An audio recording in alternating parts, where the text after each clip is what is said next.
Yes, the Honourable Courtney Hughes. Thank you, Mr President. My question without notice is to the Minister for Education and Early Childhood Learning. Given your September 25 statement that there were 29 cases of schools with vermiculite ceilings containing asbestos that required remediation, with 11 schools having remediation work completed, how many schools still contain dangerous asbestos, including vermiculite ceilings, and any other instances? Mr President, I thank the member for her question once again in relation to asbestos. Again, I think I've canvassed this issue many times, particularly in relation to the removal of asbestos. She referenced dangerous asbestos in her question. As I said in the House before, whenever there are concerns about that, the department acts swiftly and processes are put in place in terms of the remediation and removal. So I'm not going to go back into there.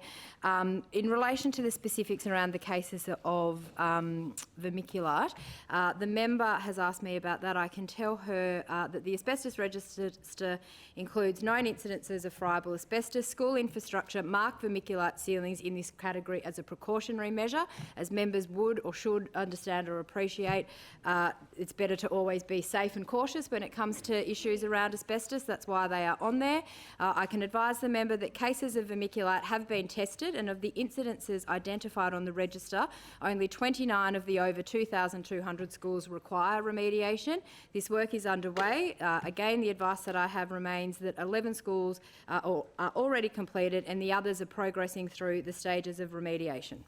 Supplementary question? Yes, the Honourable Member on a supplementary. Thank you, Mr President. My supplementary question is to the Minister for Education and Early Childhood Learning.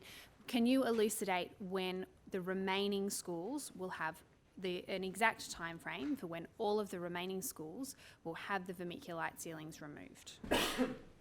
Well, as I said in my original answer, the response or the information that I have with me is that the others are progressing through the stages of remediation, but I'll take that part on notice and check if there's more information in terms of a time frame and come back to the member.